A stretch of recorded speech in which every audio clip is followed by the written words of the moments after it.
So rhythm. I'm going to talk to you about rhythm as soon as the next slide comes up.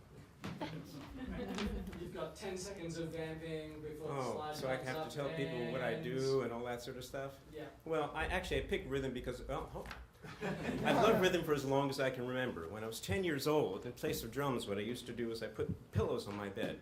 I had a pillow for a snare drum, a pillow for a tom-tom, another pillow for another tom-tom.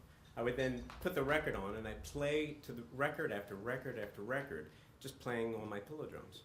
The Beatles at the time actually came, hit America, and at the time it was normal for drummers to tune their drums so that they actually sounded like they were hitting potato sacks. So for a kid that was 10 years old, hitting a pillow sack was pretty close. So after a lot of cajoling and begging, my parents finally bought me a set of drums. And to this day, truthfully, I haven't a clue how they managed to deal with me practicing all the time. But fast forward to my first professional career, where I was a freelance musician, in my case a drummer for hire, where I had the opportunity to play a lot of different types of venues, from clubs to studio dates to some shows and to a bit of television work. So rhythm's with us every day. It's with the alarm clock that wakes you up in the morning. It's actually in the car engine of your car. It's in dance. It's in the range up of your windows. And rhythm, to be in rhythm is a good thing. To be in sync, to be having things good, to be having a good day. And being out of rhythm is not such a good thing. To be out of sync, to be having a bad day, kind of like that guy up there. But we all have rhythm. I know that might be hard to believe if you've recently been at a wedding or on the dance floor, but the act of talking actually requires rhythm. The act of walking requires rhythm. In fact, there's an African saying that says that if you can talk, you can sing, and if you can walk, you can dance. So if we were to look, where's the beat in the brain?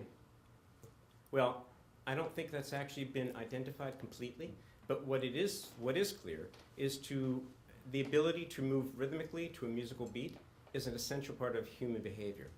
And it could be as simple as tapping your foot, or it could be as simple or as elaborate as dance. So I'm going to give you a really short idea of a couple of different rhythms, very, very brief and definitely not complete.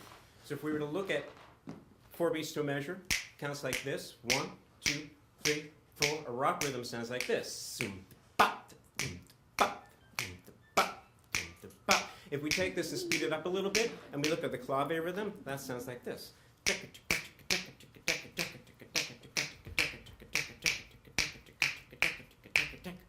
Next up is polyrhythms. Polyrhythms are when you have 2 or more rhythms playing at the same time, either against each other or in concert. Polyrhythms are used when you want to create layers of sound, or you actually want to create a bit more activity in a piece of music. So I'm going to demonstrate 2 against 3. It goes like this: 1, 2, 1, 2, 1, 2, 3, 1, 2, 3, 1, 2, 1, 2, 1, 2, 3, 1, 2, 3. Lots more rhythms and lots more fun to be had with that. So, did you know that Americans have bad rhythm? There's actually been a study that has shown that people in other parts of the world are better at identifying more complicated rhythms. So it appears the beat has been beat out.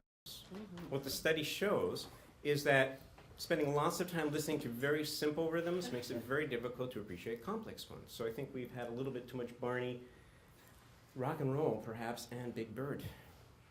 So back to that rhythm isn't everything. Much to my wife's dismay, I'm always tapping out some rhythm. And what she doesn't, my tapping out of rhythm, she thinks comes completely out of the blue and isn't associated with anything.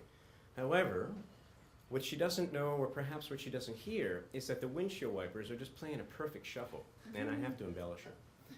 Or the alarm clock, or the clock in the next room is setting up this really great samba, and I've got to do something with it. It is my belief that everybody is engaged with rhythms on a daily basis. Maybe you might have had the experience of walking in a nice pace, and you change your route because you actually don't want to stop and break your rhythm. Or maybe you're in a rocking chair and you're reading a really great book and you stay there until you finish it. Or rocking a baby to sleep. Or maybe during exercise. Heavy exertion might be actually kind of fun if you get a good rhythm. There's also yoga, and there's the rhythm of breathing. There's cooking, and maybe the way that you whisk your eggs and the rhythm of that. There's the rhythm of dance, and the beauty of rhythm in dance, and of course there's Savvy and Glover. And however this touches you, hopefully rhythm supports you. Thank you very much.